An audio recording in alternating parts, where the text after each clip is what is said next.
It is 7 o'clock. I will call the meeting to order. Before we adopt the agenda, there are a couple of additions. It's not a practice to add items to the agenda, but these are items that we should really address this evening.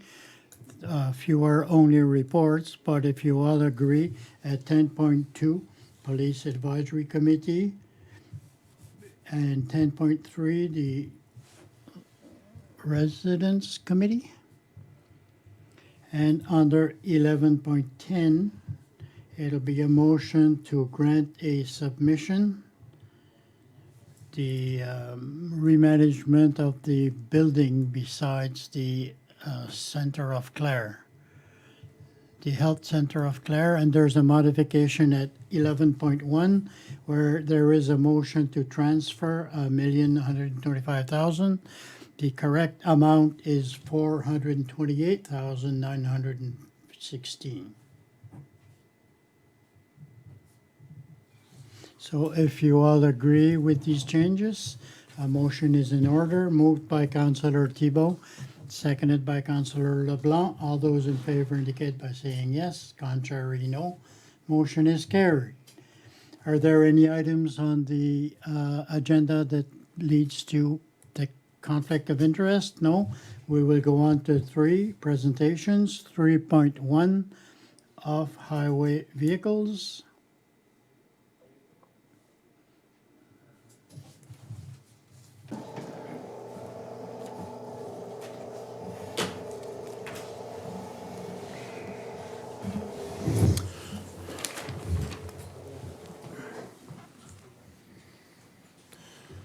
Merci beaucoup. Bonsoir. Thank you very much. Good evening. I speak French. We'll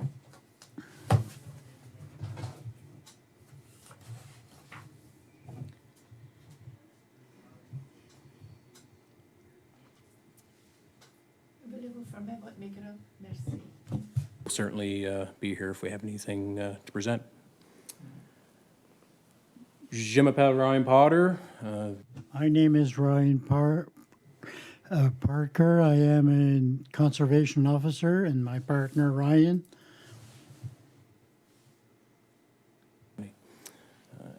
If anybody's not aware of what we do for work, just let us know. Most people generally know a game warden, ranger as they call us at times, DNR officer.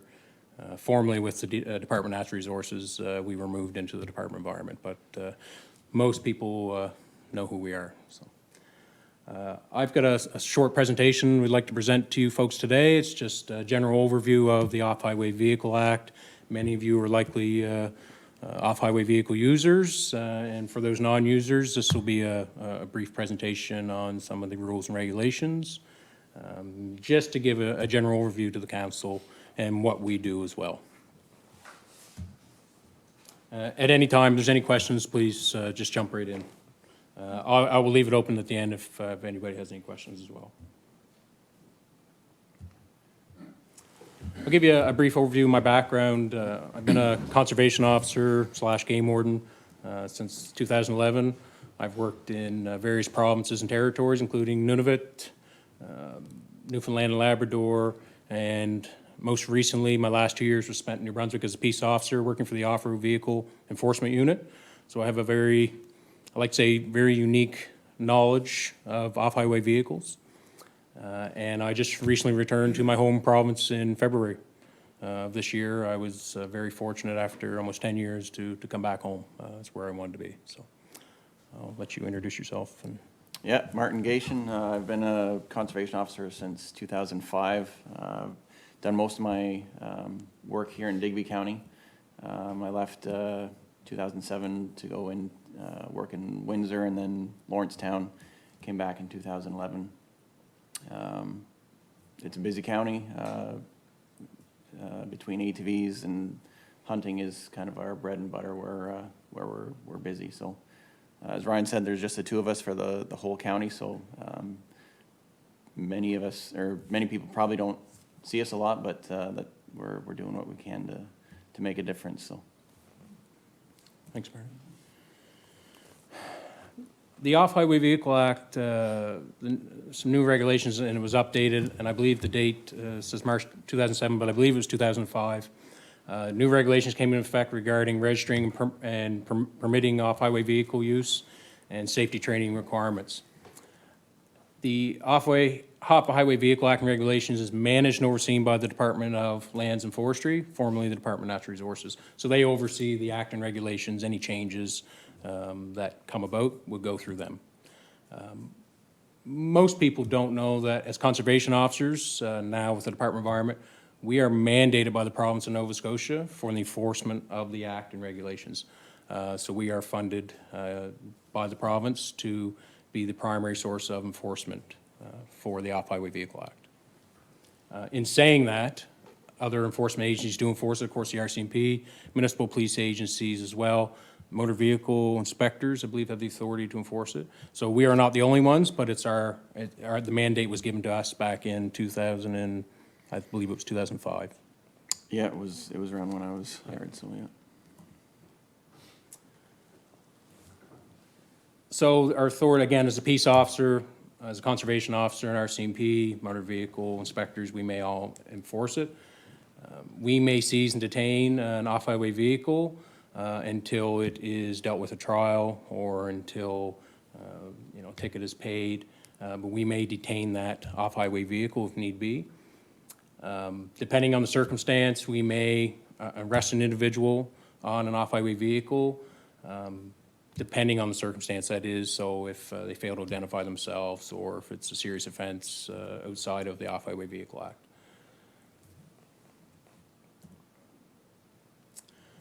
What is an off-highway vehicle? Pretty much everything that you believe would be an off-highway vehicle. So a snowmobile, an ATV, motorcycle, mini bikes, dune buggies. One thing that a lot of people confuse is that under a street and trail bike registered pursuant to the Motor Vehicle Act is not considered an off-highway vehicle.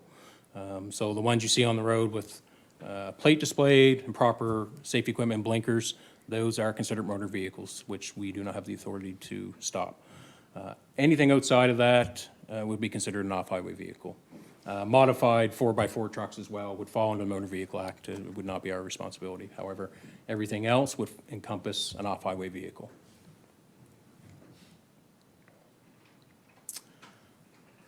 In the province of Nova Scotia, when the new updated regulations came into effect, operators 16 years of age and older can operate off-highway vehicles. There are specific requirements for individuals under the age of 16. Between the ages of 14 and 16, you will require the ATV safety course as well as your parent or guardian if you were going to be operating, and you have to be under direct supervision. There are also requirements for youth younger than that age. They must meet certain requirements set out by the manufacturer for size of off-highway vehicle. To legally operate in Nova Scotia, you must obtain the safety training.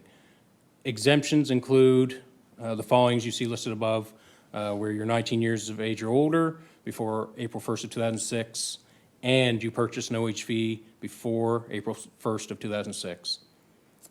There are also other exemptions listed there, but generally, most people in the province now will require the ATV safety course unless you fall under one of those exemptions that are listed.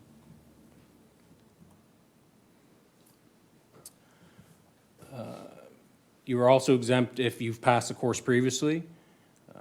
If you are using an off-highway vehicle in relation to your job, you're also exempt from that. So if you're a forestry worker, a linesman per se, farmer, clamor, you are exempt from the safety training course. We do tell people, we always recommend it, even if you don't have it and you don't require it, we recommend that people take the course. You can always learn something from that training. If you're operating course on a golf course, you're exempt as well.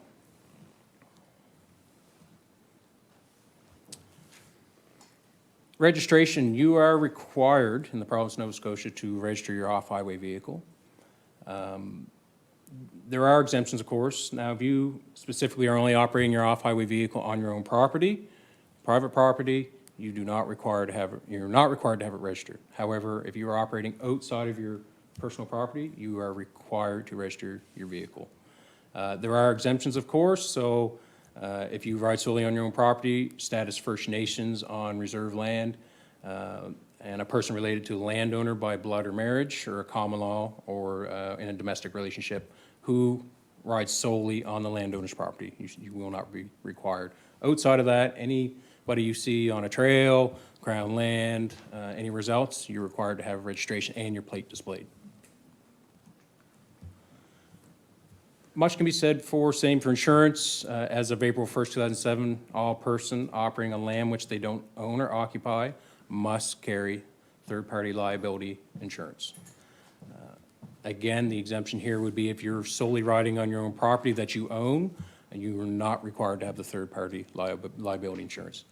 Again, on a trail, on forested land, crown lands, you are required to have insurance.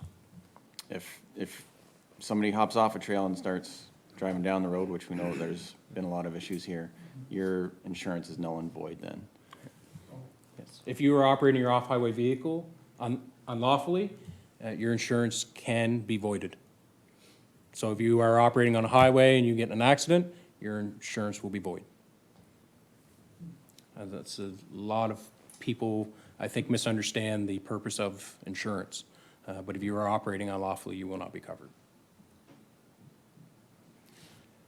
This is a main slide. I just want to try and get this one across. Where can off-highway vehicles legally operate? So most crown lands, again, there are exceptions that do apply, but typically most crown lands are available to off-highway vehicle operators.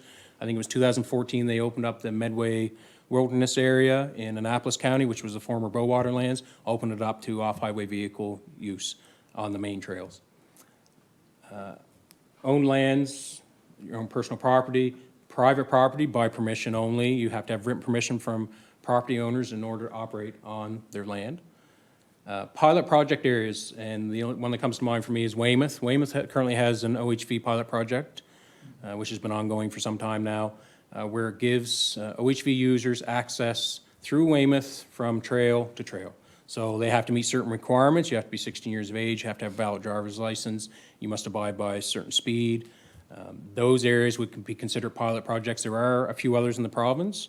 Weymouth, I believe, is the only one in our county currently. But that is a pilot project area, and they are given legal authority to operate only between the certain sections between the trail. Wilderness areas, as I just mentioned, there are some exceptions that apply, and there's permits required for certain areas, but generally, most wilderness areas, they'll have road accessibility where you can operate, though the Tobeatic does not have any. You are not allowed to operate an off-highway vehicle in the Tobeatic Wilderness Area, which is Digby County. Most K-class roads, so roads that are not maintained with limited traffic, you can operate on. So we do have a lot of those roads in the area, some service access roads that probably aren't maintained, which you can legally operate on. Where can't they operate? That's a big one, and I know this is a hot-button issue in the municipality and certainly in Digby County. Off-highway vehicles cannot operate on highways. In saying that, off-highway vehicles may cross at a 90-degree angle to get from trail to trail. They may operate as you can see in Highway 101, there are trails along the ditch section, but they have to be going with the flow of traffic, they have to have lights on, etc. But overall, you cannot operate an off-highway vehicle on a highway, the shoulder, or median. Again, the pilot project area would be an exception in Weymouth. Private property you cannot without written permission. And another one I find is a big concern here in this area is the beaches. You are not allowed to operate an off-highway vehicle on a beach, period. I believe this to be a concern in this area, most definitely from what I've seen just in the last few months. Again, beaches provide a lot of habitat for species at risk and other wildlife. So beaches are certainly off the table. Water course is another big one, which a lot of people don't realize that you cannot legally operate an off-highway vehicle in a water course, whether it's dry bed or water in it. There are approved crossings where you can, in old trail systems where you can still cross, but generally you cannot operate an off-highway vehicle in a water course, a wetland, a swamp. Those are considered major offenses under the Off-Highway Vehicle Act. Provincial parks, of course, are off limit, and water supply areas as well. Some more common offenses for us, I just dealt with one this evening, actually, and I apologize, I am covered in dust and dirt. I just come out from the backcountry on ATV patrol, so. Common offenses for us are operating without a helmet, which is it's a safety concern for us and the rider. Operating on a highway, I think we all know that's a concern here in the area. Operating without a permit, same as a permit for your vehicle, you're required to have a permit for your off-highway vehicle, and you're required to have a plate displayed. Operating without insurance, safety training, operating without due care and attention, it is a common offense, so operating in a reckless manner, so catwalks on the road, driving at high rates of speed, you know, doing donuts, stuff like that. When they become a public safety concern for the rider and other people, they're operating without due care and attention. Failing to stop, unfortunately, is a common offense for us. I know of at least a dozen in the past couple weeks, at least, where people fail to stop for us. You are required by law to stop for a peace officer. When we're engaged at this time of year during hunting season, a common occurrence for us is to find loaded firearms on ATVs, which is illegal under the Wildlife Act. It's a common occurrence for us, unfortunately, and again, it's a huge public safety concern. Unauthorized access into wilderness areas, private property, water supply areas. Failing to abide by a notice or sign that's posted by government saying no ATV access is common. Tobiatic wilderness areas we do see that. Medway River, where people are accessing areas they're not lawfully allowed to be in. Criminal code is listed there. Flight from a peace officer. It's a very serious offense. I currently have some cases before the courts where we have charged individuals this year for flight from a peace officer under the criminal code and dangerous operation of a conveyance. So these are very serious offenses, carry stiff penalties. I'd like to say that isn't as common, but it is common, unfortunately. Fines and penalties. Most offenses under the Off-Highway Vehicle Act carry a minimum fine amount of $410. So failing to wear your helmet, failing to provide proof of insurance, registration, failing to display your plate, they carry a minimum fine of $410. The government of Nova Scotia takes this very seriously. It's when they updated the act, they put in some very stiff fine amounts for violations. As you can see, a second offense will get you $697.50 and a third offense $985. We also have the ability to issue appearance notices and allow, if they are found guilty, the judge can impose a stiffer penalty as well. Some of the more serious offenses for failing to stop, operating in a water course and operating on the beach, first offense is $697. And the third offense, $2,422. So as you can tell, it's quite serious.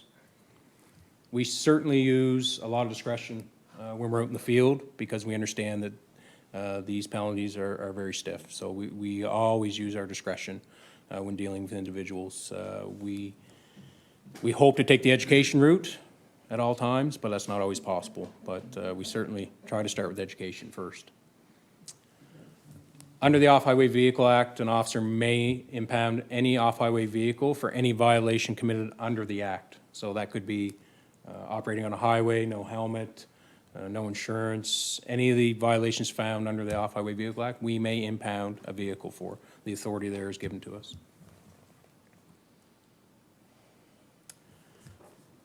When you observe OHV activity, the question I often get is, okay, so Ryan, I observed this, what should I do? We encourage people to report illegal operation of off-highway vehicles. The best way to do that for us as conservation officers is to call our 24-hour dispatch, we call Shuby Radio. Contact, that number is 24 hours a day, 365 days a year, and you can report your offense. Can I know this isn't standard practice, but I have a question. No way, that's unfortunate. What do you call it? Like illegal dumping contaminants. Okay, sorry, my apologies. We ask that people report it to our 24-hour dispatch to let them know. You may remain anonymous at all times. We ask if people wish to leave at least a contact number so we can call them back. We may ask for additional information. We also have the ability now, again, with the online world, you can send an email to our reporter poacher at gov.ns.ca. Again, you may remain anonymous. You also have the option of Crime Stoppers to submit a secure tip, contact your local RCMP detachment or your municipal police. For serious offenses, we ask that people by all means call 911. If you observe somebody operating in a dangerous manner, somebody operating impaired, operating in areas they shouldn't be on private property, by all means call 911. Certainly for anybody you observe operating recklessly or impaired, contact 911. They will dispatch the appropriate enforcement agency. If the RCMP are not available, they will certainly contact us as well. Any information that can be provided to us is extremely valuable. So the plates go a long way for us because that gives us the ability to determine the registered owner or a previous registered owner. Under the Off-Highway Vehicle Act, even if you're not operating the machine, you must provide the operator to us within 48 hours or you could be charged with the offenses. So that's a big one for us. If you're able to obtain a plate, that gives us a lot to go by. But by all means, clothing, color, type of machine, times, the identity of the operator, what they were wearing, that is very valuable information to us. So that allows us to compile a lot of information so that we can plan projects in certain areas or try to identify certain individuals that we've had complaints on in the past that now we can identify. I've included some resource material in here with regards to off-highway vehicles. Nova Scotia has a website dedicated to it, the government does. It's quite informative, and if certainly there's a lot of questions that can be answered through that. There's got an FAQ section as well. I'd like to point out the link up there. It's called Fatal Fun with CBC News. It was a documentary or an investigative report done, I believe, earlier this year, where CBC has, through their investigation, they have determined there's been approximately 178 fatal crashes on ATVs and snowmobiles in Atlantic Canada since 2012. So it's quite interesting. It's a very in-depth report, and it's worthwhile. I think it's about 6 minutes long, that section of it. It's worthwhile to watch. In the bottom, I do have a link to a recent project we did with our partner agencies, with the RCMP and DFO, that was completed here in Metagan. I believe that was in July of this year, where we had some great success. And I welcome you folks to, at another time, if you wish to click on it, read it, if you haven't seen it before now. It was, we believe it was very successful. Contact information. I'm going to leave that up there. Marty and myself asked, by all means, contact us. Our cell numbers are listed there. That's what we're here for.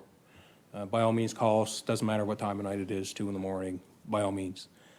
We ask, though, that people report it to our dispatch. We prefer that method. That way the information is captured. I may be gone away or I may not be able to get my phone. But if you wish to contact us, please, by all means, that's what we're here for, okay? I can go back to that slide if you wish thereafter. Questions, questions? And we'd like to say thank you very much. I know that was brief, folks, but we would really like to thank you for having us. I wanted to keep it short and sweet just to give a general overview, and I know there will be questions. And by all means, after this meeting tonight, feel free to reach out to Marty and I at any time, and we will be happy to assist. That's our job. We take it very seriously. As Marty said earlier, we have a large area to cover. We don't work 24 hours a day. Some days we wish we could, But with hunting season on the go now, I think the OHV activity has certainly calmed down from the summer, but we're gonna see a little bit of an increase again with hunting season. There's gonna be a lot of hunters out there on ATVs. And with the cooler temperatures, that tends to keep a lot of people off the off-highway vehicles. So again, we see the peaks and the valleys, and summertime is usually our peak period for off-highway vehicles. But we're starting to get back into it now with hunting season on the go. Again, I've already stopped a few today and had to issue some tickets, but it's that time of year for us. We are busy, but we are always here to help and assist, and whatever we can do to help.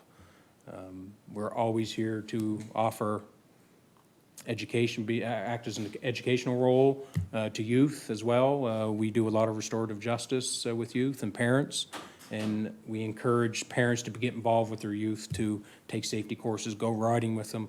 We not only force it, but we promote it. We're both off-highway vehicle users, many of you may be as well.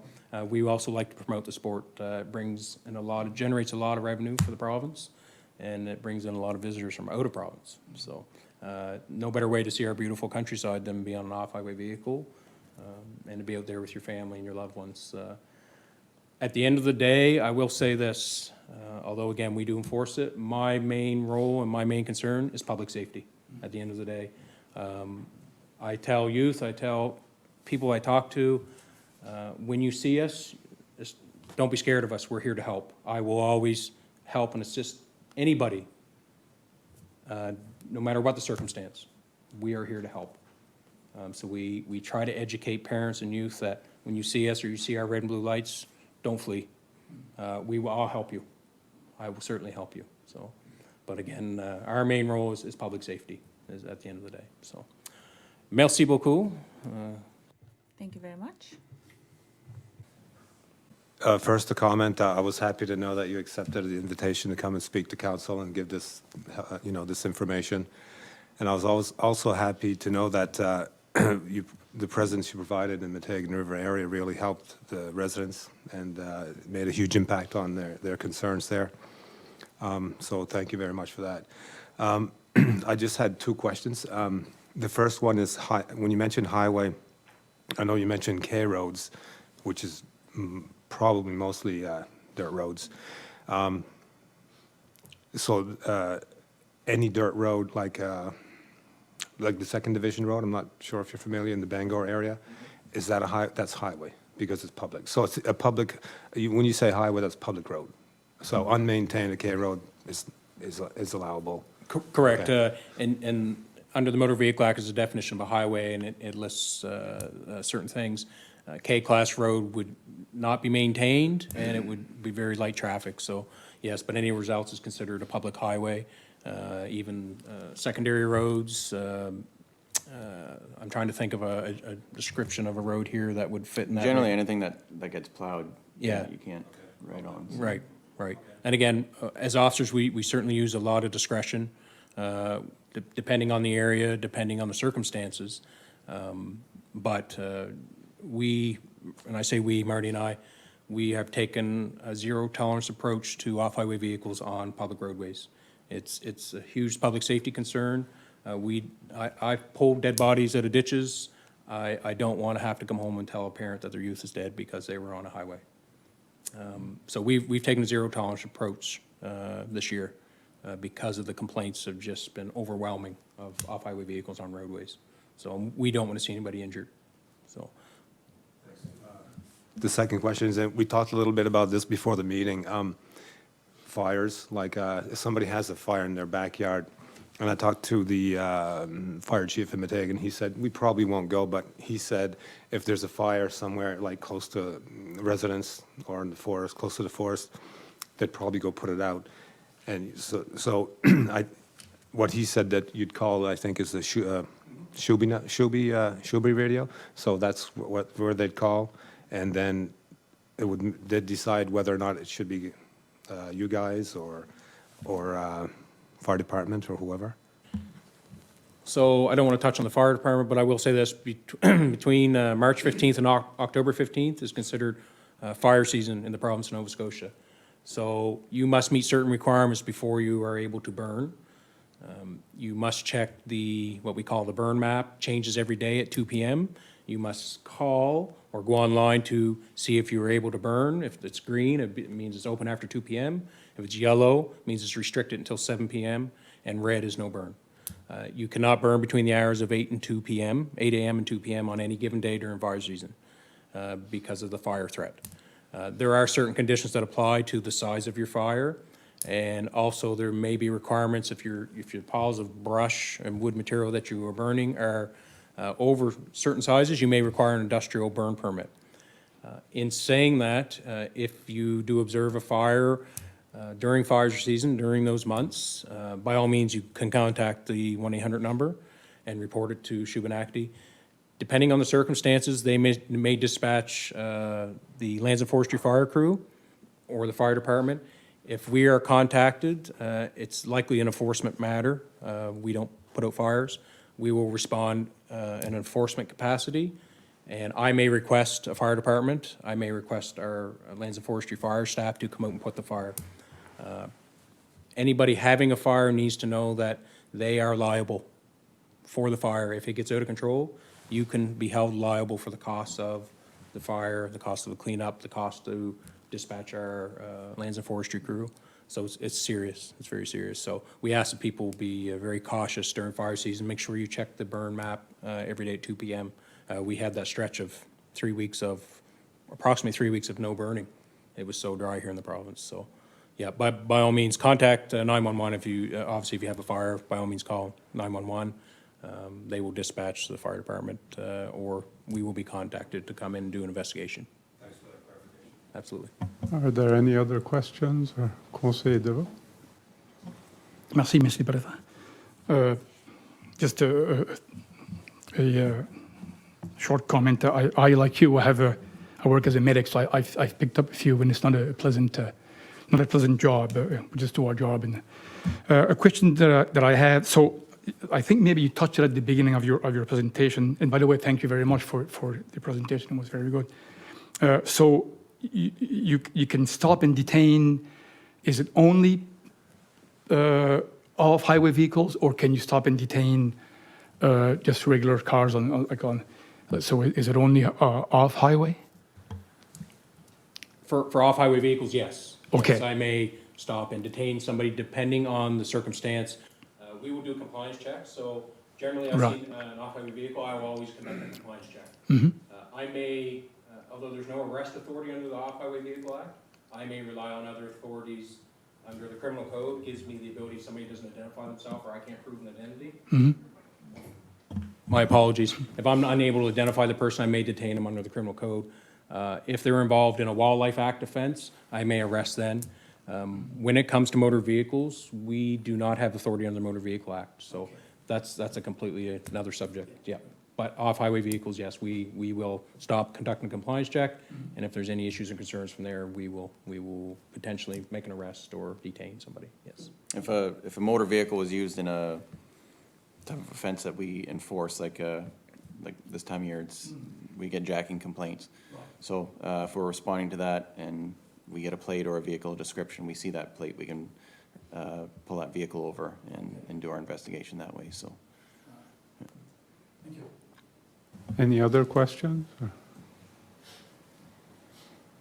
No? Well, I'd like to thank you for your presentation. It was quite informative. I know council has been having that discussion around off-highway vehicles for a while now, so that clarifies a lot of council's questions, and the public who are watching will get a better sense of the rules and regulations around that. So thank you.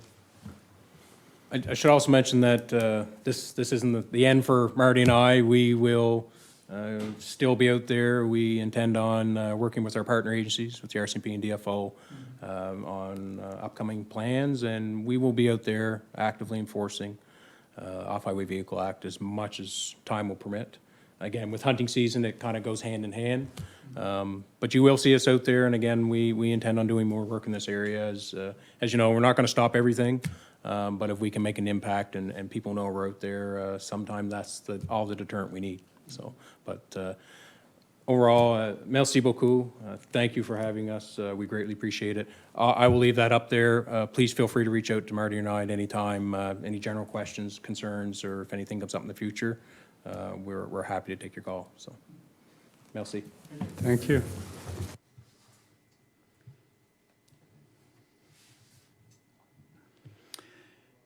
We will go now to 3.2, the audited financial statements 2018-2019 with Brandon Doucette and Gloria Banks from Grant Thornton.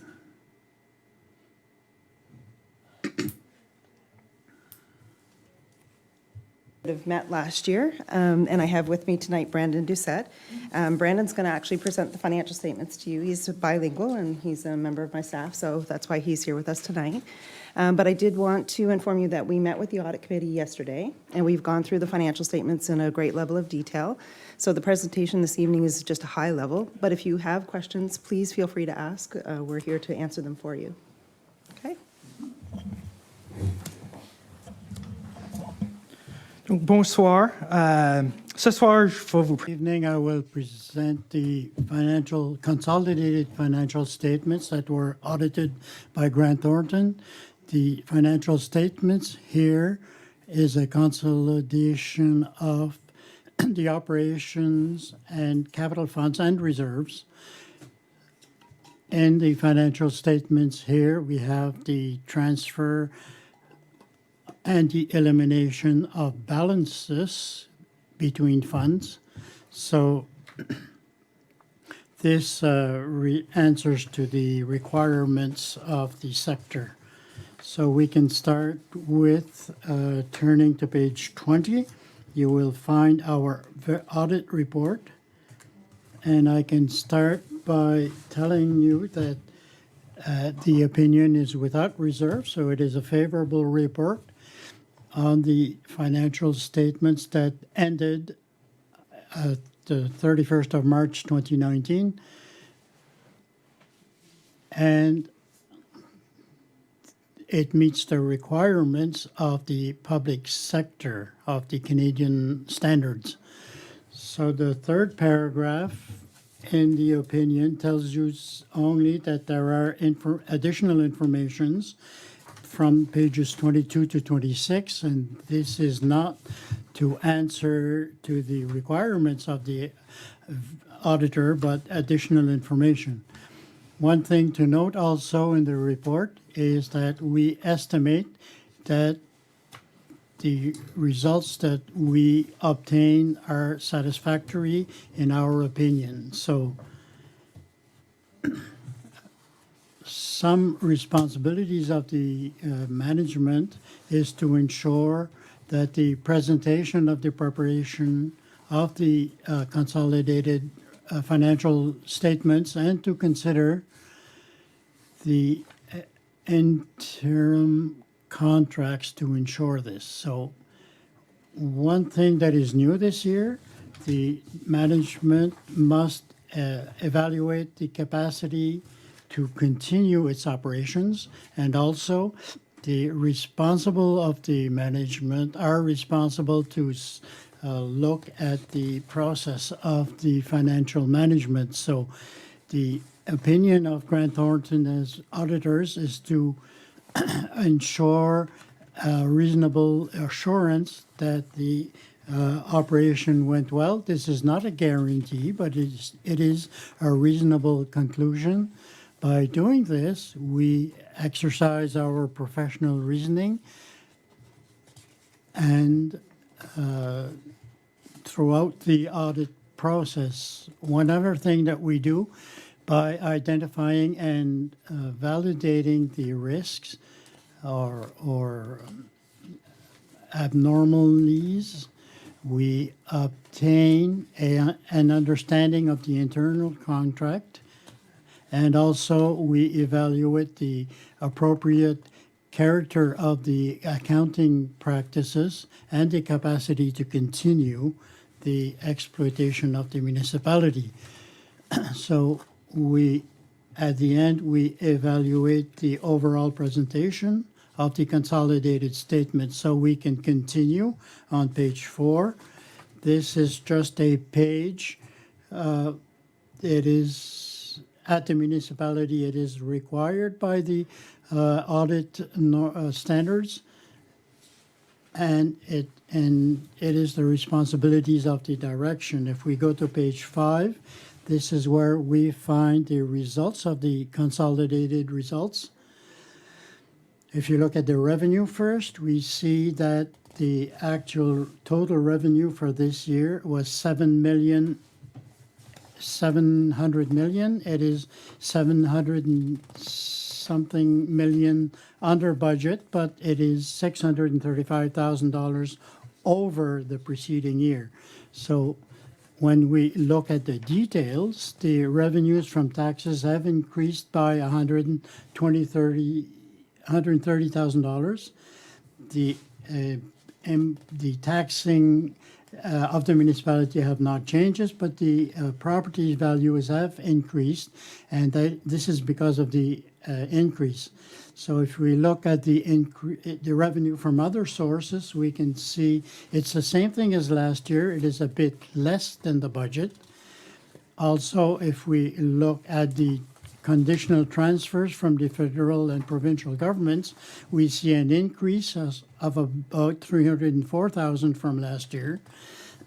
But it is under the budget by $238,000. The reason for that is principally because we did not use the taxes, the gas tax, as much as we thought.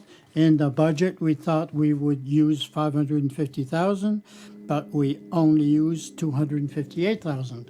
So that is the main reason for the decrease there. The interest, we see it is under budget also, and the reason for that is the municipality includes only the interest for the operational funds in the budget. So the interest from reserves is above that. And when we look at the other revenues, $132,000, that is mainly the fire hall in Bellevaux that was received $102,000, and also the municipality received a school from the CSAP for $30,000. So in all, it gives us a total revenue of $7,807,000. If we look at expenses, we look at the total of the expensive, $6,766,000. It is an increase from last year by $372,000, but we are under budget by $408,000. So if we look at the variation in the accounts, we see, first of all, these government services in general, an increase of $145,000. And in that, we had a new communications officer that increased the provisions by about $58,000. There was a study on the human resources for $15,000. But also, if you look at that, the other that increased by about $95,000 is the environmental health services. So the reason for that is to collect the waste. The rates have increased, so the volume of waste has increased also.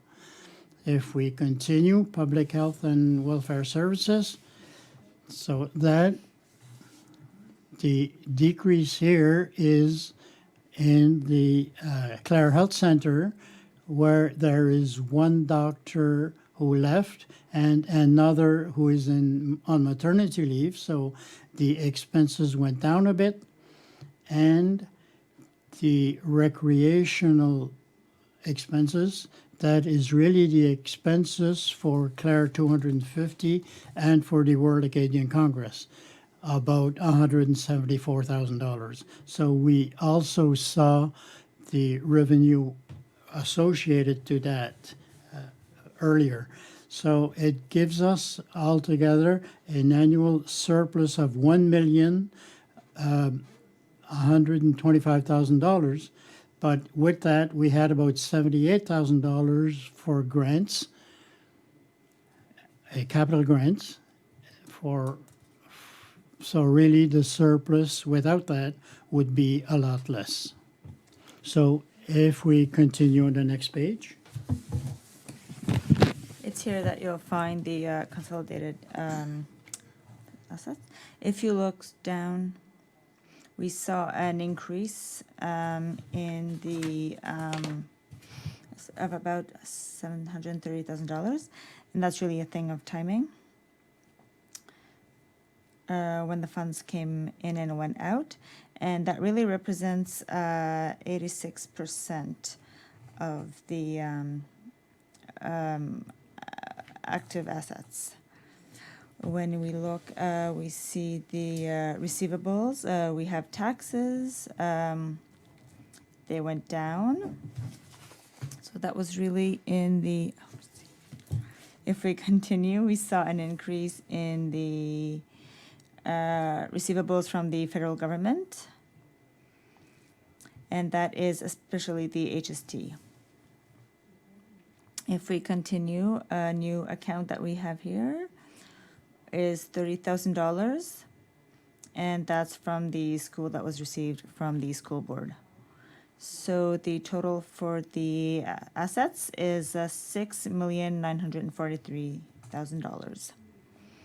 For the liabilities, we saw a small decrease, $20,000. If you continue down, you see for the debt, long-term debt, a note.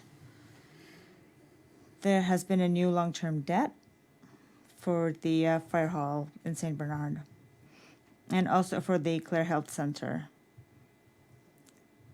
We saw the debt being restructured. If we continue, we see the deferred revenues, $260,000. And it comes with what I said earlier. So the tax, the gas tax, it went up since we haven't spent as much as we thought we would. Now, in total, the net financial assets were $2,407,000. So that shows that the financial situation of the municipality is quite good. It's doing very well. If we continue, we see that the tangible capital assets are $12,370,000 for an accumulated surplus of $14,778. So it looks maybe perhaps high, but we must consider that there's $12 million in immobilization, so roads, buildings, etc., and the municipality. So if we turn the page, the two other pages are on page 6. So we see that the capital assets have gone up by about $79,000. And also if we turn to page 7, this gives us the total increase of the cash flow of $731,000. For the notes, if you turn to page 8 and forward, so for that, Gloria went into detail when she met the audit committee yesterday. One thing that I would like to note is that there has not been any change in the accounting principles of the municipality. However, there has been a change in the accounting norms that had to do with the restructuration of the municipality. So if there are transactions like that in the future, the municipality could use these accounting principles. Other than that, I have nothing else to say, but I invite you to ask questions if you have some.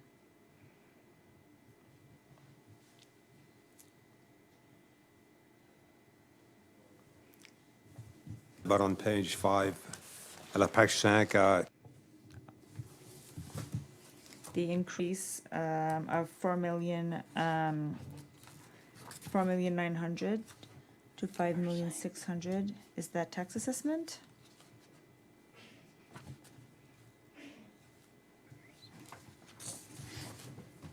The unrestricted portion from the 4.9 up to the 5.6. So basically, that's the increase in your overall cash position from all of your operations. So it's your taxes that came in less all the expenses that were paid out. So it's the general increase over the prior year. And really, the biggest portion for the increase in that balance is because you did refinance your long-term debt and you got more long-term debt for the St. Bernard Fire Hall. So you got more new debt than you paid off. So that was about $400,000 of that increase came directly from the debt being refinanced. Till d'autres questions? Are there any other questions? Is there anything you see looking through all the financials that council should be concerned about, or at least watch in the coming years, like any structural problems that you could see coming? So I haven't looked at your long-term capital budget. The only thing that could be of difficulty for you in the future is if you had an unexpected large capital item that you had to pay for right away that you couldn't get financing for. But traditionally, when you go and do a capital project, there are funds that you can access or you can borrow for as well. But as Brendan pointed out on your balance sheet, you do have a $2.4 million net financial asset position, which means that you are in a very, pardon me, a very healthy position. So there aren't any immediate concerns. So as long as you continue to budget and you know, do your rates in such a way that you're paying off your annual operating expenses, and then when you have to go into larger capital projects to look at borrowing or other capital grants, then we don't foresee any significant issues. Thank you. Any other questions? D'autres questions?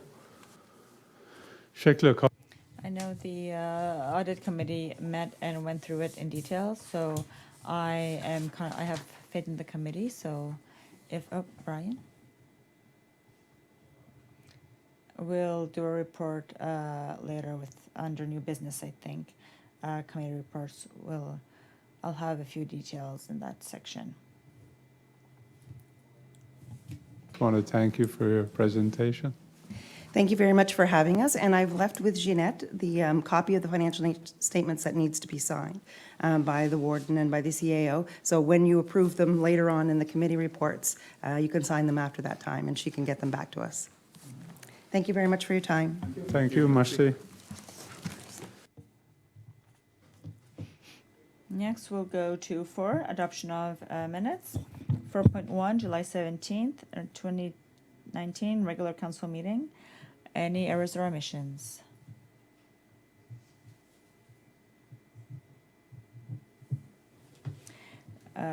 Moved by Councillor DeVoe, seconded by Councillor LeBlanc. Discussion on the motion? All in favor indicate by saying yes. Against? Motion carried.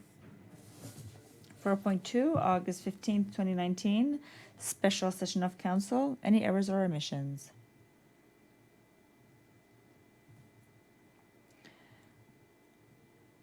Moved by Councillor Potier, seconded by Councillor LeBlanc. Discussion on the motion?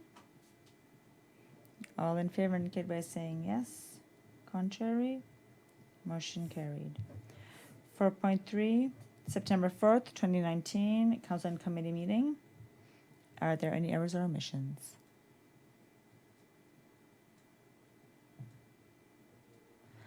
Moved by Councillor Thibault, seconded by Councillor DeVoe.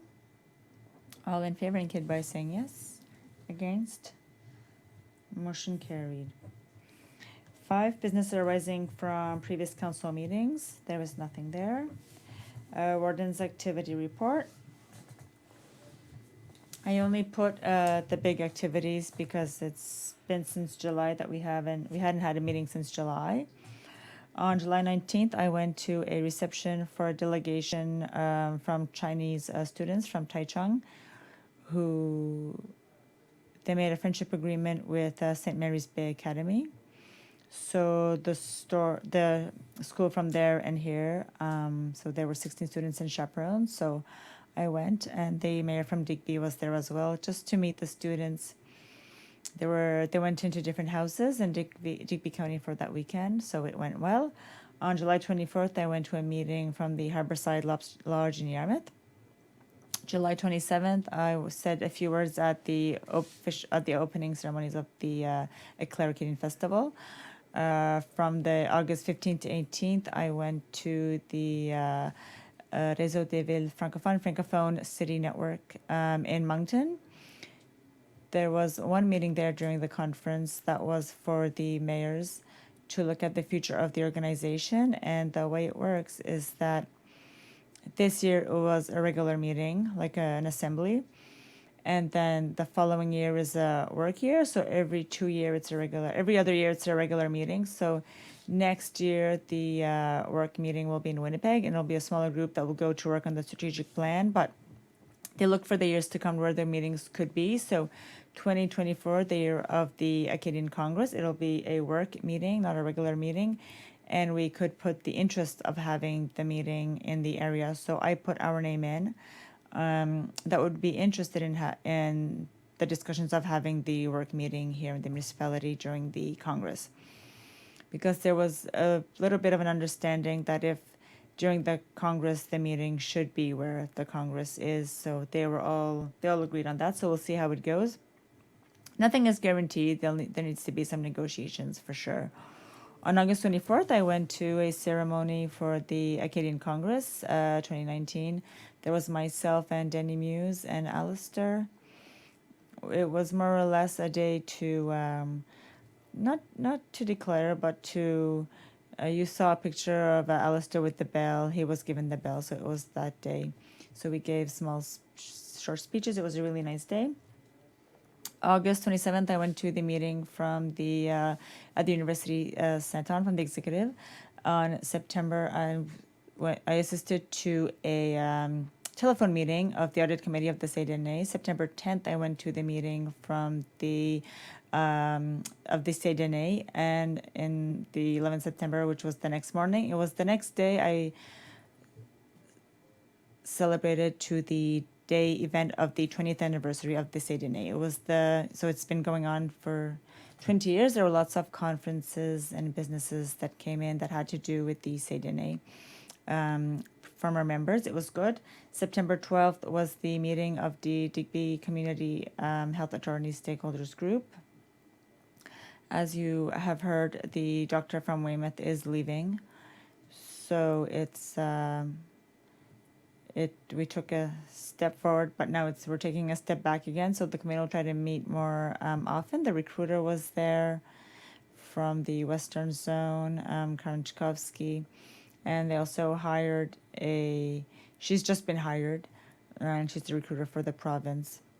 So she was there, but Carmen, she used to do all of the Western Zone, but it has been divided by two, so now they have another recruiter for the Eastern Shore, so that may help a little bit. September 14th, I went to a meeting from the Governor's Council at the University of Saint-Anne, and part of the meeting was for the executive, so some members were finishing their mandate, so Martin Marcoux will be the president of the Council of Governors, Governor Council. I have been appointed vice president, Maurice Lelièvre, secretary treasurer, and Lisa Doucet, member of the executive. I don't know if it's a surprise for Neil or not, but so that's my report. I don't know if you have any questions. Next, we'll go to official statements from members of council. Are there official presentations? Councillor DeVoe. Thank you, Mr. Warden. I'd just like to announce an event that happened in the month of August. We just haven't had a meeting in August, so I couldn't talk about it.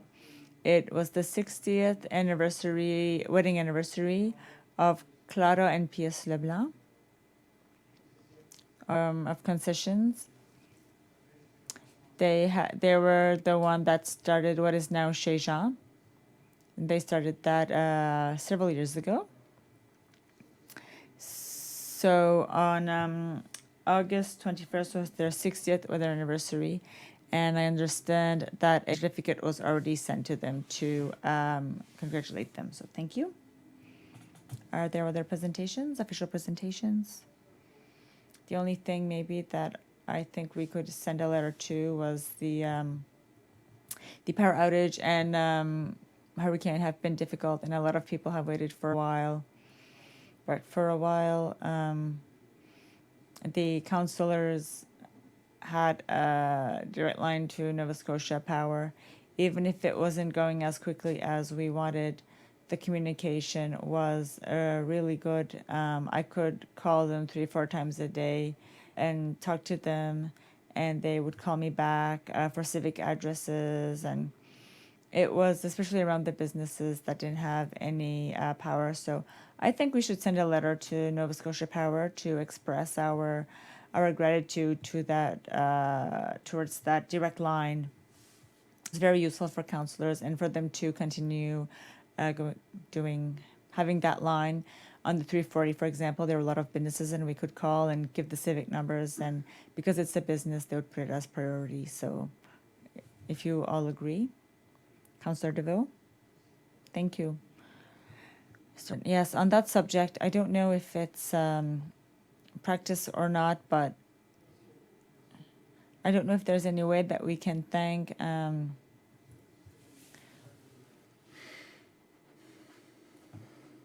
those that opened their garage to sell gas. I don't know if they were obliged or not. I don't think so, but I think if they wouldn't have been open, we would have been in more trouble. So I don't know if you want to send a thank you letter to, or something to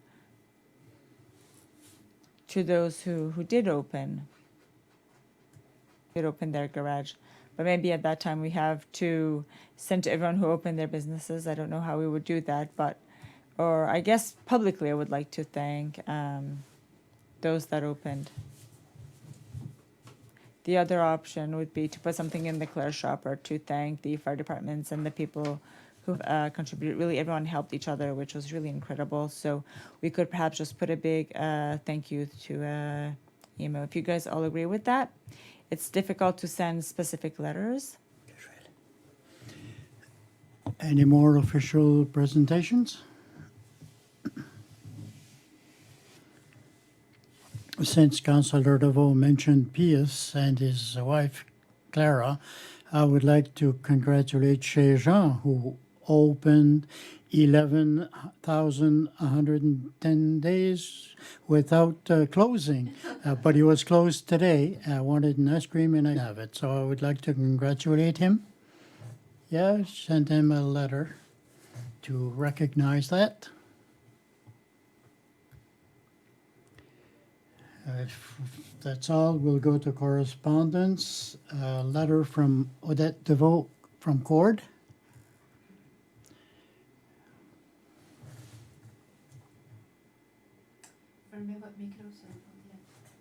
Council meeting on August 5th, 2019. I noticed that beach access was on the agenda. I am unaware of what plans or thoughts council already has in mind, but I'm going to send the information and thoughts that I collected. I'm pleased to see that beach access is on council's agenda for the reasons I have below. The municipality of Clare has miles of beautiful shorelines and beaches. We are lucky to live near the ocean, to make a living from the sea, and spend family time on the beaches during the summer. It is easy for us to take this for granted, while for others, it is difficult to with the benefits of the beach. Those living with limited flexibility and mobility, or who use wheeled mobility devices, such as wheelchairs, have no easy accessible beach they can visit in Clare, because there are no wheelchair ramps and they are unable to drive their chairs on the sand. Going to the beach is not only a fun activity, it's a benefit one. The sun and the waves combined work to completely relax your body, release you from your aches, and free you from daily stresses. Salt water has unique antibacterial and antifungal properties, making it excellent for external and internal infections. Seawater has a high level of minerals like magnesium, iodine, and potassium, help to produce these therapeutic effects and help to heal and detoxify the body. The rhythm of the waves, calm brain activity, and the color of the water brings on feelings of serenity and peace. Being barefoot on sand when visiting the beach helps stimulate the many nerve endings under our feet while grounding us and restoring our natural energy flow. Last summer on the news, I saw that in Inverness, they now have an accessible beach. They have a ramp, a Moby mat that goes on the sand, and Moby chairs that can go on the sand and float in the water. Recently, I visited Rizzers Beach on the South Shore, and there is a Moby mat on that beach. This equipment would allow all our residents and tourists to enjoy and to benefit socially, mentally, and physically. I'm writing this letter as a director of the Clare organization representing persons with disabilities with full support of the other board members, as a support worker for persons living with disabilities, and as a resident of Clare. Being able to Clare is a community who offers services and equipments for everyone to enjoy one of our precious resources, the beach, would make me and my associates excited and proud. I would like for you to consider making one of our beaches accessible using some of the equipment mentioned above, or to start with, consider adding some accessible wheelchairs and walkers to the equipment the recreation department rents out. Mavillette Beach has nice boardwalks to get to the beach, but they all end with stairs. One of these could be modified with a ramp. Being a provincial park and with the Government of Nova Scotia accessibility plan, funds available to help make this public place accessible to all. I think it would be wonderful for our community and could generate more visitors. Thank you for the time and for work already done on this subject. Looking forward to hear what is to come for our residents living with limited mobility, including seniors. Sincerely, So, je sais pas, en avions parlé. We talked about this. We have a study that will take place to look at the tourist infrastructures that includes Cape St. Mary's, and the province is looking at all these installations, but it would be appropriate to ask the consultant to address this question, and I agree 100%. Personally, I think we would need that. We are seeing more and more accessible sites. I don't know what you think about this. You all agree? Next, 8.2, the letter from Clare Nickerson, the Tuna and Tournament and Festival in Wedgeport. I'd like to sincerely thank you for your much appreciated support for the 16th annual Wedgeport Tuna Tournament and Festival. Once more, memories are now being rekindled so that our young generation will now have a new appreciation of the competition that once made Wedgeport a very important place in history. Your mission has allowed us to keep tuna sport fishing alive in Wedgeport. This event is very important to our community and could not have happened without contributions such as yours. Not only does your support aid in the tournament's progress and history, it also impacts our local economy and entices more people to visit and see what we have to offer. Again, accept our appreciation for your contribution. We sincerely hope that next year you will be able to take part once again. Yours truly, Chloe Nickerson, Special Events Coordinator, Wedgeport Tuna Tournament and Festival. Ted, just a point. Just a point of clarification, there was a bit of confusion regarding this letter. We did not financially to the Wedgeport Tuna Festival. What we did was we lent them the big tent that we have for the Acadian Festival. We rented it to them, and we are charging the same rates that we would to any other group. The fact that we rent it, and because the festival finishes, the tuna tournament starts after our festival, it is always a challenge to coordinate the installation of the tent. There's not much time, but I think the letter that we have here to thank us for the effort that we make to have the tent in Wedgeport. We'll go on to 11.3, a letter from the Honourable Lena Metledge-Diab, Minister of Acadian Affairs. In answer, request for funds for the CMA 2014. It is with pleasure that I contribute a contribution of $5,573.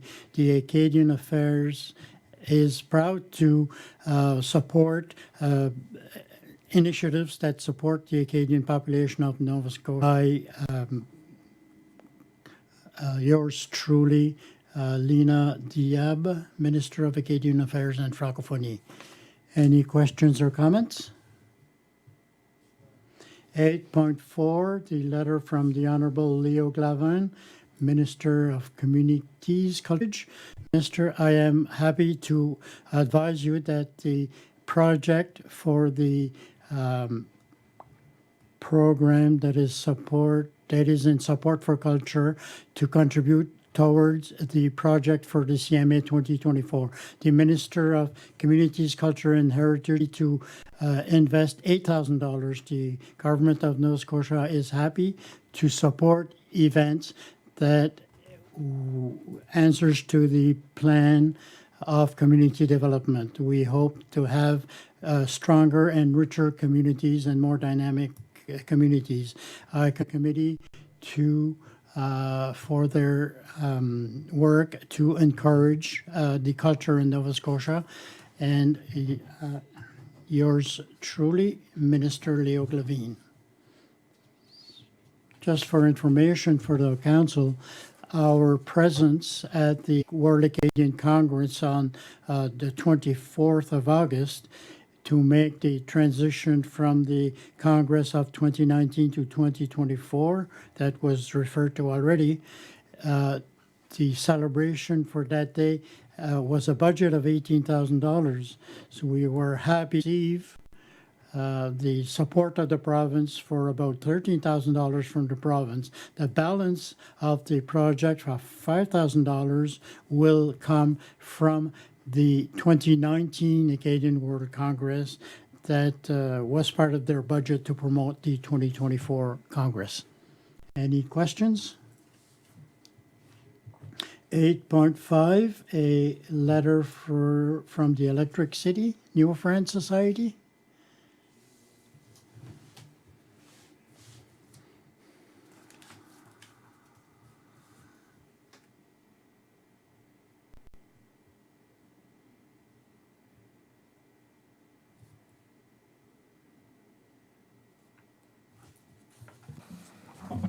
Question? Any questions? 8.6, the Honorable Lloyd Hines, Minister of Transportation and Renewal. Your letter dated June 27th, 2019, regarding Green Road and the Cedarwood Lake Road off Highway 340 in New Tuscott. The operations supervisor for Sonyville ordered new signs for Green Road and will install them once they arrive. Also, there are plans to pave and patch some of the worst areas of Green Road during this summer's maintenance season. It is my understanding that Cedarwood Lake Road was graded on July 11th, 2019. Regular maintenance will continue through the summer. If you have any questions, please email the local area manager, Pamela Mel. Sincerely, Lloyd P. Hines, Minister.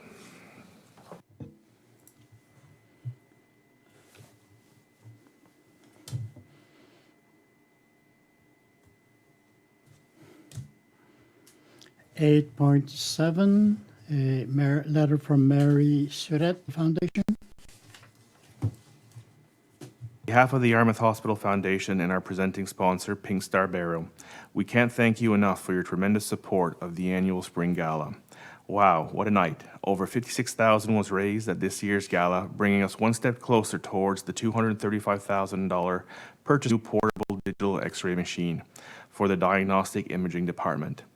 This new unit will replace a 33-year-old existing unit. We look forward to continuing our partnership with you as we plan for our 16th anniversary of the Spring Gala, which is scheduled for Saturday, May 30th, 2020 at the Mariner Center. Chair and the Gala Committee have chosen the theme Camelot. The 2020 Gala fundraising focus will be determined early in the new year. Again, thank you for your ongoing support towards community health care. It means so much. Sincerely, Mary Surette, Yarmouth Health Foundation Development Officer. Next, We will go on to 8.8, letter from Mayor Pam Mood, Town of Yarmouth. Mr. Warden, we have invited the people from Yarmouth to come, and they said yes. As a municipality, you recognize the importance, and we would like to bring this information to you. I invite you to participate to the 25th anniversary of the symposium that will be held from September 25th to 28th, 2019, here in Yarmouth, Nova Scotia. The symposium is a unique join the professionals and the volunteers of the area to learn about the developments, not only in culture and the countryside, but also in the community development, and other events. The evening that will give out awards and on the management of the environment and the participation of the collectivity and the promotion of the cultures. We are proud of our accomplishments. Our organization is happy to share its experience with you in the organization of the symposium for 2019. Your engagement towards the collectivity in Clare aims to improve the collectivity and to help the environment, and which help us reach our goal of environmental development. We hope that you will be with us. Thank you, Pam Mood, Mayor of Yarmouth. Any questions or comments? I think if someone wants to register, they can call the office if someone's interested. Fine. Letter, clients and staff, Matagan Library. This is a card that we received from the clients and the staff of the Matagan Library. As you can see, it has been signed by name with lots of signatures on it. It's a thank you letter for the work that has been library building last year and during this year. So I'll just read this short note. On behalf of those that signed this card and the staff of the library, we recognize the work that you did for us and thank you, sincerely thank you. Thank you for the support and the work that you have done for us over years. So just a reminder, last year we renovated the community room inside. This year, as part of our budget for capital projects, we invested another $20,000 or budgeted $20,000 for work on the outside of the building, and the work will soon. Questions, comments? Next, we'll go to 9. Report from the Chief Administrative Officer. Thank you. So as usual, I'll just do an overview of a few ongoing projects. With the weekend that approaches, the Grand Fondo. This is the one that we will be on more actively here on Municipal Office. On 17th of September, there were 1,005 participants. Out of those, 244 are from out of province. And for us, that's a new resort. Last year, there were from out of province. And from these 1,005 participants, 452, it's their first time participating. So that also is a new record for us. Up to now, there are 140 participants from Clare, but we think that with the that we're supposed to have this weekend, that some may register at the very last minute. For the mini fondo, there are 47 participants registered. Here still, we think that there may be a few more that will get added at the last minute. For media, we'll have a big presence this year at the event. We made a lot of efforts to contact them, to establish relations with them, and we think that it worked because we think that a lot of them will assist on the weekend. So as I mentioned in my previous reports, the municipality is ready to submit its report to the Invest in Canada plan. Once that the program is open and it starts accepting funding requests. We haven't received any news yet from the province or the federal from when it will work, but with elections coming up, we don't think it will be this year. We think it'll push it forward to 2020. That being said, right before the election, we sent a copy of the funding request to.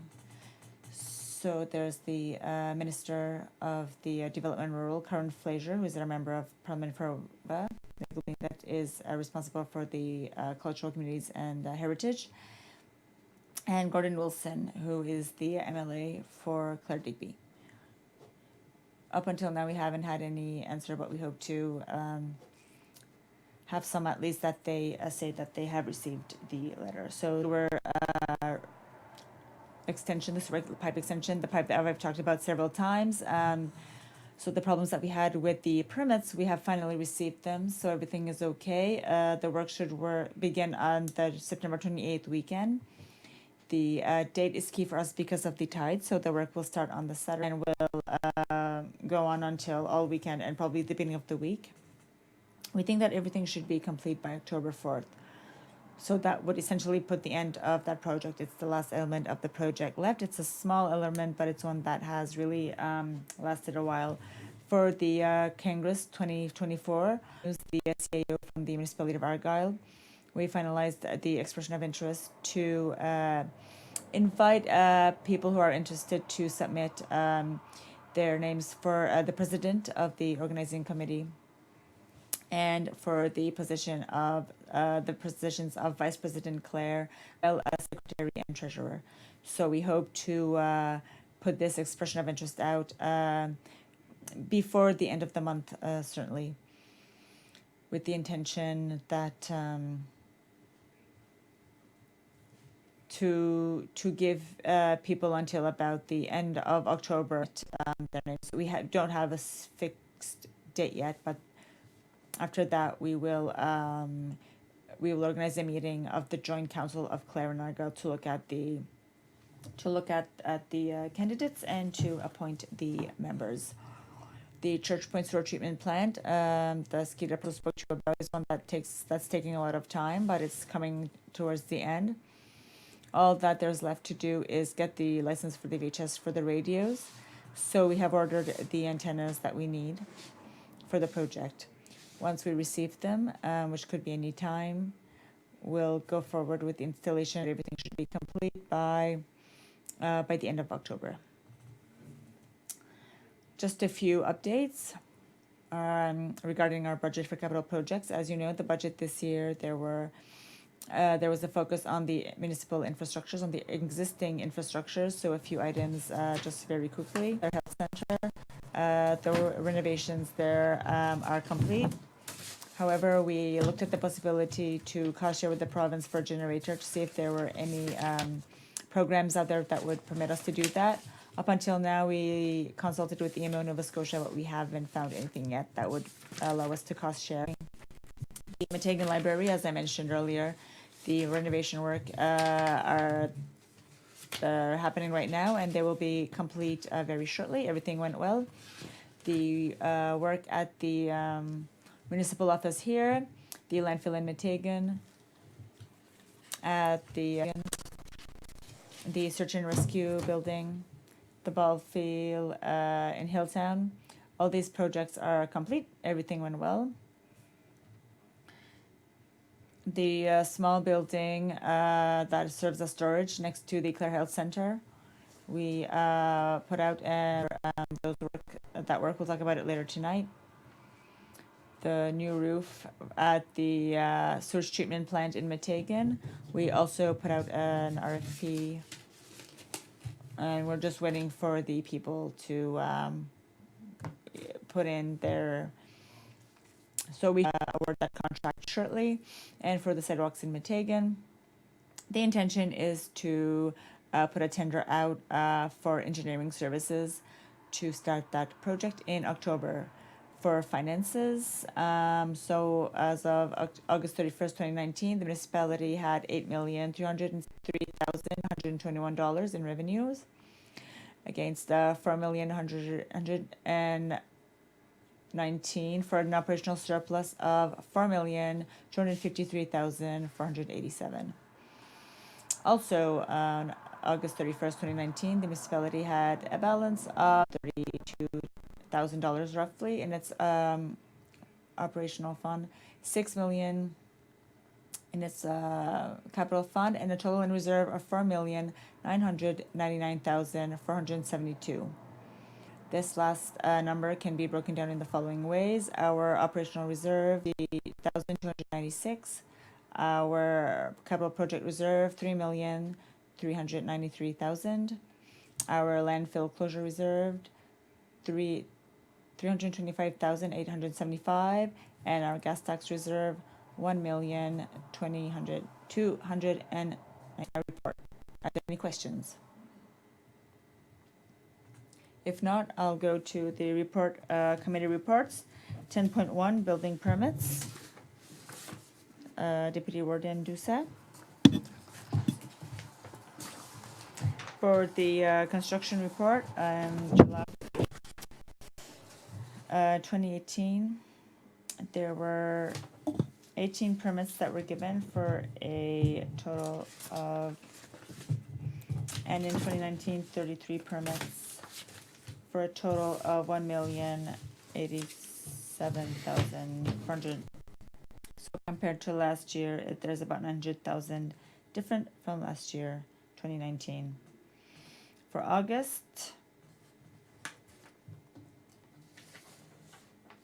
41 permits last year, 2018, for a total of 1,000,005. This year, 25 for a total of $226. So year to date, there's a difference of about $100,000. It's up from 100,000 from last year. Thank you. Are there questions?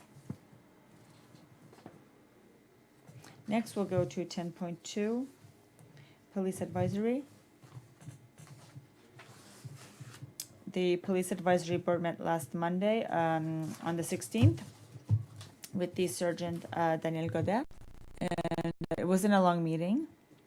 We went through different things, but he said that we'll have a new corporal, Jeff Leblanc, who was recently in Yarmouth, and he's coming in Clare next week, I think.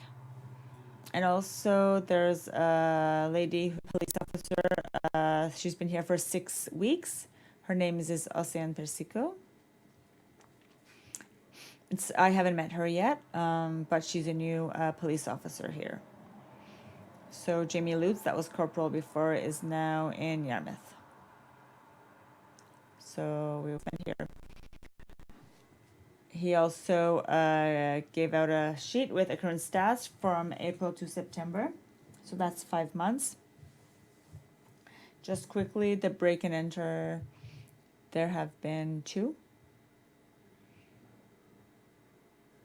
Break and that 5 were reported. 4 that they found out charged someone. Break and enter residences, there were 6. But they haven't found who it was. Impaired driving, there were 23. 6 have been cleared by charge. 17 are pending. Assaults, there were 16. Cleared by charge, 7. 9 are pending. Common police activities, 911 Act, 28. 28 reported. Check subs, they did some throughout the community. They did 32 in the last 5 months. Health Act, 32 reported. Suspicious persons with vehicles, there were 21. Wellbeing checks, 13. Off-road Vehicle Act, 22. And traffic offenses, speeding, there were 47. 47 that were charged. In traffic, there were 7. Other non-moving traffic, there were 17. Seatbelt violations, there were 20. So he said that in Clare, everything was going considerably well compared to other areas. So that's the report from the police advisory. The last 5 months. Are there questions? If not, thank you for the report. 10.3, Audit Committee. Ryan? Councillor Kamau? Yeah, the audit committee met last night on September 7th with the auditors to go through the financial statements of the municipality for the financial year ending March 31st. During that meeting, the auditors noted the good financial situation of the municipality as well as the cooperative management when they came to verify. And the municipality received a report without reserve, which is a clean audit opinion. And after the audit committee passed two motions to recommend the following actions. First of all, that it would be motions later on. First, that we have 408,000 additions for the 2018-19 year, that they be transferred from the operational fund to the reserved capital fund. And secondly, that the municipality of the District of Clare approve the financial statements verified audit report for the municipality of Grand Thornton. So these are two recommendations to come shortly. Any questions? So these two items will come later on. That's all for the report. Go on to 11.1, motion to transfer $408,916 from the operating to the reserve capital. Does anybody wish to make the motion? Councillor LeBlanc. I move that 408,916 annual surplus for the 2018-19 fiscal year be transferred from the operating fund to the capital reserve. Seconded by Councillor Thibault. All those in favor indicate by saying yes. Contrary, no. Motion is carried. 11.2, motion to approve the audited financial statements for 2018-19. Anybody wish to move? I move that the municipality of the audited financial statements for 2018-19 for the municipality of the District of Clare as prepared by Grant Thornton. Anybody wish to second it? Seconded by Councillor DeVoe. Any discussion? All those in favor indicate by saying yes. It's carried. 11.3, motion to write a letter to the Honourable Stephen McNeill, Premier of Nova Scotia, requesting an extension of the Boat Harbour Act deadline. So, at the Committee of Communication from Freeman's and AF Terrio, and there was a lot of different groups, I can't name them all, that were here to support the request, more or less asking us to send that letter. The deadline will be January the 1st, 2020. If it closes in Q2, the wood industry is in crisis. So the letter essentially is to ask to have an extension. At the same time, we realize that it cannot be at the expense of. So I don't know if anybody wish to make the motion. Councillor Doucette. I move that the Council for the Municipality of the District of Clare write a letter to the Honourable Stephen McNeill, Premier of Nova Scotia, respectfully requesting an of the Boat Harbour Act deadline of January 1st, 2020, in order to allow the completion of the proposed effluent treatment plant and outflow pipeline proposed. Anybody wish to move? Second that? Discussion on the motion? I think there are many municipalities that will be approached, and some have already written letters.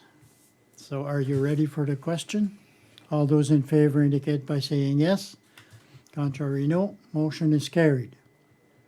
To send the proposed amendment to bylaw 27 to the Planning Advisory Committee for review and consideration. Do you want to say anything about this? I can mention it at the committee meeting.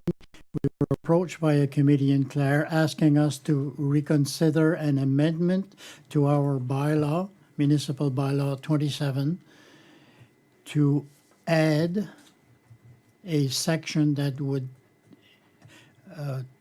look at the noise and et cetera that could harm that could prevent the people to really benefit from their land. That would have an impact on the quality of life of these people. So according to the request from to reconsider the amendment to our land use bylaw, that to add the authority to the municipality to have a study when we receive a request from an industry who wants to establish in Clare, before it to have a more detailed analysis to see if it is a good fit for that region in Clare or not. And if it isn't, we could refuse the permit to that company, effectively preventing them to construct in that sector of us at the council in committee meeting. In the past, we had discussions, in similar discussions, and the committee of council meeting suggests to bring it to the planning advisory committee to come back with recommendations. Anybody wish to make the motion? Councillor DeVoe?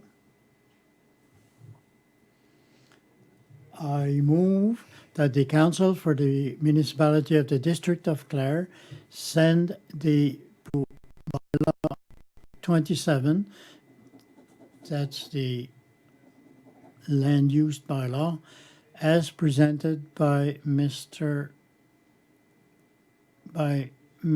Richard Carbonnier to the planning advisory further review and consideration. Anybody wish to second that? Seconded by Councillor LeBlanc. Any discussion on the motion?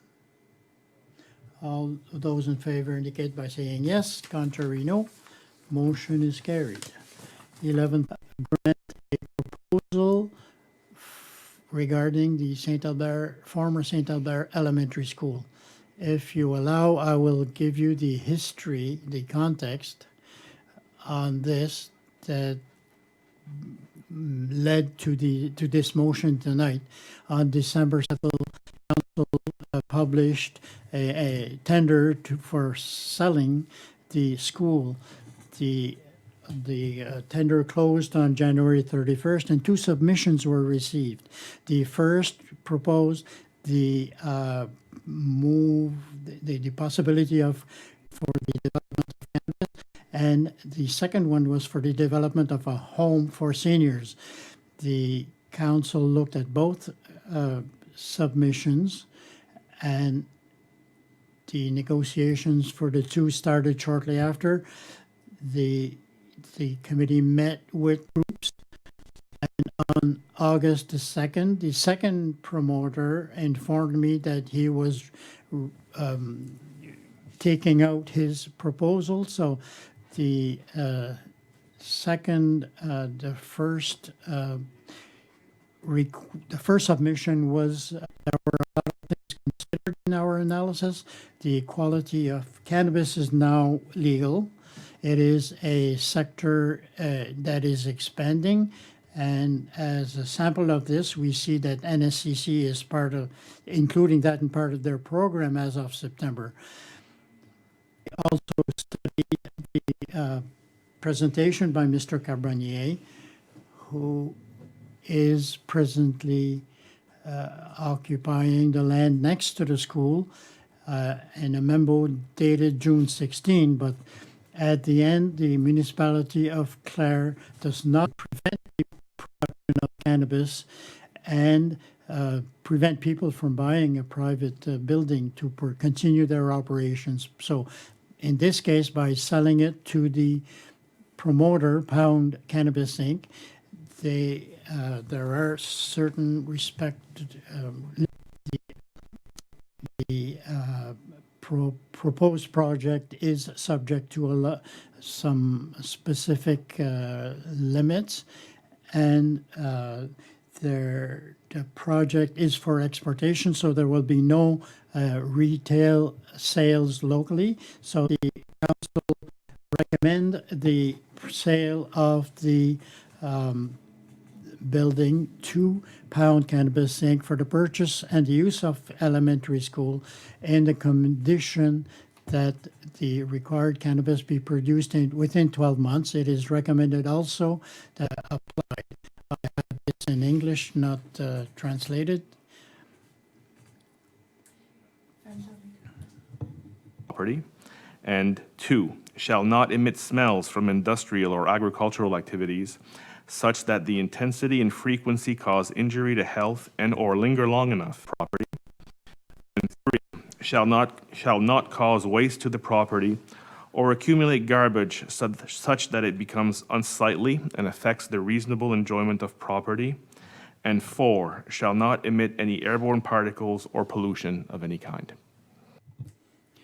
So that is myself and the staff here, that we ask you if you are in agreement that we bring this recommendation as to a motion.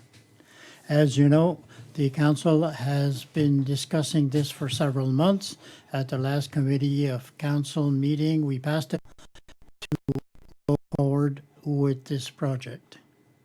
So if anybody wishes to make the motion, we can have a debate or discussion. Councillor LeBlanc? I move that the council for the municipality of the District of Clare for the purchase and the use of the former St. Albert Elementary School in the amount of $40,100 plus HST. Any seconder? Seconded by Councillor Thibault. Any discussion on the motion? As I said, I think we discussed it quite a bit. And the committee of council, there was a lot of discussion also. And if you are ready for the vote, all those in favor indicate by saying yes. Contrary, motion is carried. 11.6, motion to award tender for the library. So this is something that, it's a project that we've been talking about for the last few years. We had the intention of doing it, but unfortunately we always lacked a bit of time, and we haven't put it as a priority because it was time to replace, but not replace them, but to fix them. So we invited people to put in some tenders for the work that was essentially and installing them again. We received 3 tenders, and following the evaluation of them, the recommendations is to award the contract to Joe Benjaveni for $5,500 plus HST, and we work. I move that the council for the municipality of the District of Clare award the tender for the refurbishing of the guardrails at the Metagan Library to Joe Benjaveni in the amount, and that is taken from the municipality's capital fund. Seconded by Councillor DeVoe. Discussion on the motion. All in favor indicate by saying yes. Against? Motion carried. Motion to name a road, the Green to sell the Eco Park. We were obliged to make a new plan for the site, École Doucette is doing the work for us. But before but first submitting the plan, there's a road that crosses the lot. It's all our lots, and the road doesn't have a name. So before Mr. Doucette can submit his plan for the site, we need to have a name for the road because it's a private road. So by speaking with three names that were suggested that they were comfortable with, we looked at the three names to ensure that they respect our policy for naming roads. And following that evaluation, so the recommendation from the staff is that the council make a motion to name the road Greenway Road, Chemin de la Fauvette, to allow us to go forward with the plan and to submit it to the registry office. Councillor DeVoe? The Clare named the road shared by the properties PID. The following numbers: 303-19917, 302-76778, 3008-79, 303-7964, 303-77972, 303-77980, and 303-77998, and English, Greenway Road, and in French, Chemin de la Fauvette. Someone who wants to second? Seconded by Councillor Leblanc. Discussion on the motion? All in favor indicate by saying yes. 11.8, motion to approve funding for CACL Clare. Earlier this summer, I was approached by Carolyn Sloan, who is the director of the CACL Clare, to talk about the possibility of a project that with Mrs. Sloan as well as Alistair Sulette, the president of the university. And essentially what was proposed was to approach different organizations to invest in the building where the Clare Atelier is now building new equipment, etc., to redevelop the building to allow them to offer more programs and have more projects. So it was for some renovations there, but also at the Rendezvous de l'Abbaye to make the space there more open space, the Visitor Information Center. The corridor leading towards the theater, for example, can be a little bit tight when people come in and out of the theater at the same time, especially after a show or during an intermission. Space to have tables, make it more functional to have receptions and different types of activities.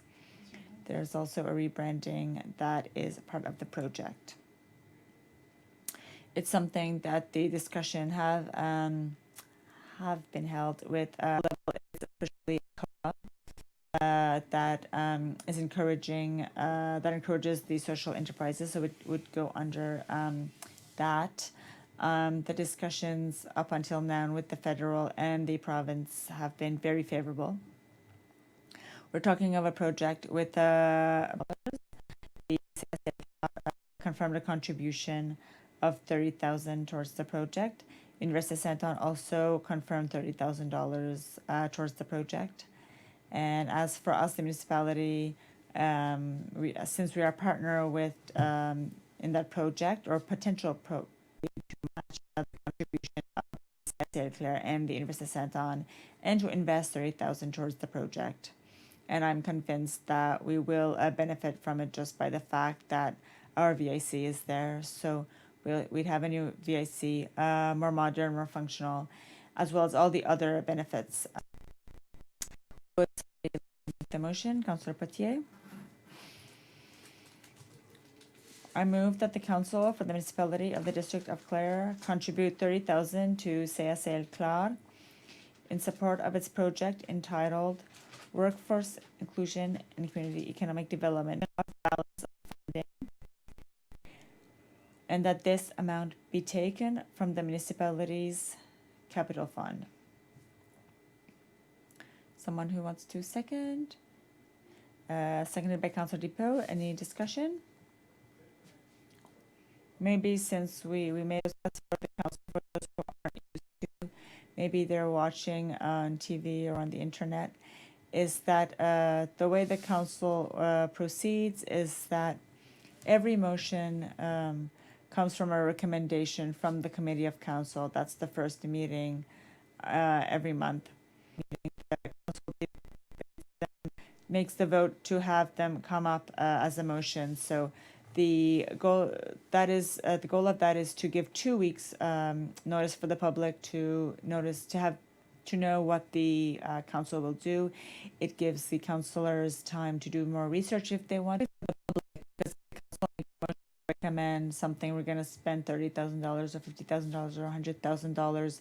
Those 2 weeks they have a chance to speak to their councillor and say it's a good idea or it's not a bad idea, and then it goes to the council meeting. So I just say all that to make sure that the people who are maybe notions that we are tonight, it's the first time that we heard them, that we have had time to really think about and discuss. So it's maybe a little bit out of order to talk about the process and not the motion, but I just wanted to make that clear. And just to add a small point, if someone wants to see the motions that are on the council committee, it's held on the first Wednesday of the month. So before the end of the day of Friday of that same week, the motions are posted on the website. So someone who is interested in looking at the motions can go on the website and read the motions. Say that because we had a lot of motions tonight, and I just want to make sure that the public understands the process. So on the motion itself, is there a discussion? Ready for the question? All in favor indicate by saying yes. Against? Motion carried. 11.9, motion tourism, public spaces, development and improvement. Earlier this summer, we spoke about the possibility of, it began with the Joseph and Marie Dugas Park in Belleville Cove and the project and the possibility to improve it. As part of the same discussion, we looked at if we should just do that park, or since we're going to have bigger events in the future, like the Congress in 2024, should we take a step back and look at other public spaces, Smuggler's Cove, and potentially others. So we had decided that before investing, or before beginning to invest, it would be maybe a better idea to take a step back and look at if we could have a consultant, someone who perhaps doesn't know that well, that comes in with a new vision for these parks. So we decided to go ahead with an RFP. And the discussion and council level at that time was that we would be to $25,000. So we put out an RFP. The closing date was on October 6th. Oh, sorry, on September 6th. We did the evaluation. Communications officer and myself, we had received 6 submissions, 6 tenders, all very good. We would have been well served by all 6 of them, but we did our evaluation, and the recommendation is to planning and design studio for an amount of $98,900, inclusive of HST. So once again, our contribution would be 25% of that amount. And that, of course, is conditional on the money put in by other I move that the council for the municipality of the district of Clare accept the proposal submitted by Upland Planning and Design Studio in response to the tourism public spaces development and improvement request for proposed amendment inclusive of applicable HST. Seconded by Deputy Warden Doucette. Discussion on the motion?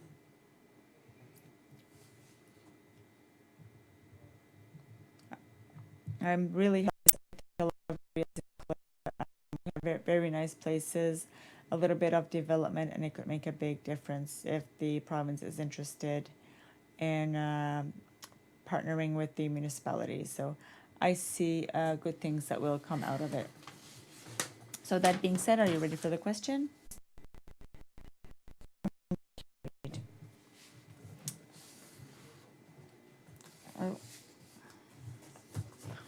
Oh, I had forgotten my, the added business. So number 1110, motion to award tender refurbishing of storage building next to the Clare had included in our capital projects for this year. It's essentially the storage building next to the Clare Health Center. Last year we did the roof. This year we had replaced the building. This year we wanted to finish the building by putting new siding, vinyl siding. We asked for some tenders. We received two. Two were close in terms of price that were submitted. So the recommendation is to award the tender to us to construct. Once again, that set aside for that work. Someone wants to do the motion? Councillor Potier. I move that the council for the municipality of the district of Clare award the tender for the refurbishing of the construction limited of $3,780 plus HST, and that this amount be taken from the municipality's capital fund. Seconded by Councillor DeVoe. Discussion on the motion? All in favor, indicate by saying yes.